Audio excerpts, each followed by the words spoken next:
Hi guys, welcome back to my channel. This is the Life Project with Ifiansa. My name is Ifiansa. I film about art, culture and design. Now, if you remember from last week, we were talking about working drawings and what a lay person should know or should pay attention to from their working drawings. Okay, first of all, ask for working drawings and know what to look out for on your working drawings.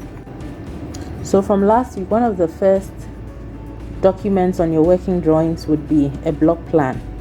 Now this can also be called a site layout.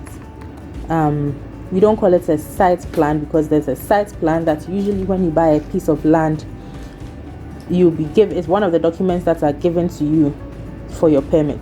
Now the site plan would usually show your plots in relation to the surrounding plots and also in relation to what the whole area layouts or orientation would be. So where the road is going to be, where the other houses are supposed to be or are allowed to be. So if yours is one of 10 houses on a block, you'll be able to see that from a site plan. Now the block plan shows you your building within that plot. So if your plot is 70 by 100 or it's a 50 by 50, what your house is within that plot, within that 50 by 50 or 70 by 100. Okay, now the reason it's important to see this document is that it gives you an idea of exactly what you can do around your building or even how big your building can be. Now the first thing you want to know is what your permit requirements are. Now depending on what area or what municipality you are, they would let you know what you are, the dimensions that you are allowed to have around your house. You can't build your house right next to your wall. There has to be a certain amount of space there, and whatever your permit requirements are would indicate what these dimensions should be. So that's one of the first things that you need to note when you get your floor plan or your block plan. So your architect should know this. So whoever is doing your floor plans, whether it's a draftsman, an architect, should know what your permit requirements are before they start designing your house on your plots. Okay, now another thing you want to look at is from a personal point of view, what do you want? Do you want more space in front of your house, more space at the back of your house, more space on the side? Your architect cannot decide that for you. Yes, they can design a house and just put it on the building, just put it on the plots and say, here you go. But everyone has a preference. And I think that sometimes when you don't start to think about these things from the beginning, you move into the house and you wish, there are a lot of wishes. You just wish you had more space in front or more space at the back. Do you want to put a poly tank at the back? Do you want to have a dog kennel with like 3 dogs at the back? You want to be able to plant some vegetables and things at the back. You want to have a pool at the back or in front. You want to think about these things. You want to be able to host a party in front of your house or at the back of your house. In that case, you want to move the building a bit towards the back so that you have more space in front, so you can play with your landscaping, all these things. Or you can even center it so you have, just about the same space in front and at the back of the house.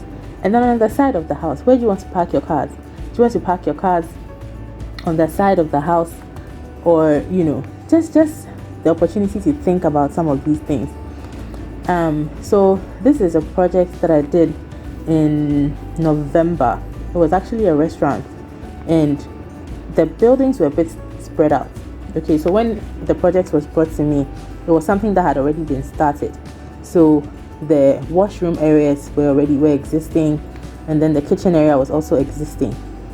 So we had to make the space work. So one of the first things that we had to do was a block plan, as you are seeing. So what does the site layout look like? So basically where everything was going to be placed within the plot. That's what we had to do first. Now after we were able to do this now gave us the opportunity to design an aerial view. Okay, so now that we had the block plan, we were able to elevate everything or project everything up and have an aerial view of the site, which is sort of I don't know if I'll call it a 3D view, but you're looking at it from one perspective, so you kind of get what the whole plot would look like. So this now gives us the opportunity to do this. Without that block plan, we couldn't have done this in the first place. Okay, so now this gives you an idea of where things will be, what to look out for, where do you want to park the cars, what's your landscaping also going to look like, because now you can think about where you want to plant grass, where you want to plant trees, where you want to park your car, where do you want your boys' quarters, where do you want your security post, all those things. This now gives you that opportunity to do that. And then you can now boil down to the different rooms. What are those rooms going to look like?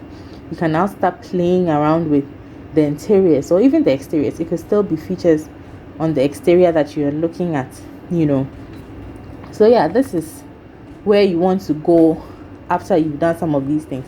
Landscaping is very, very key.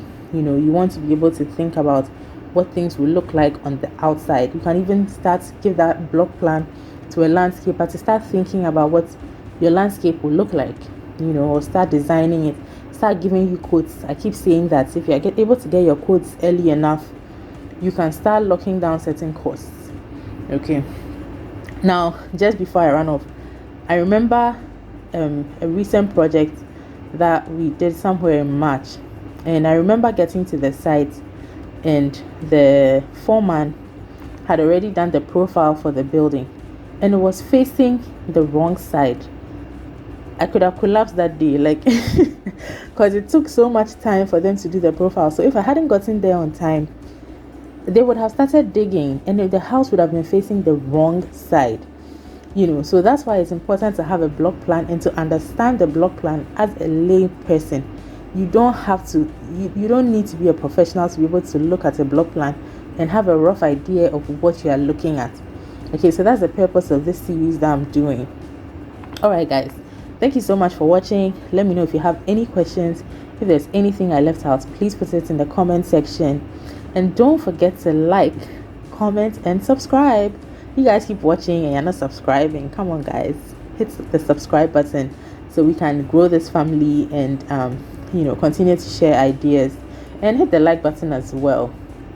Okay, I would appreciate it if you like this video. Just hit the like button for me. All right, guys, thank you so much and all the best on your projects. Bye bye.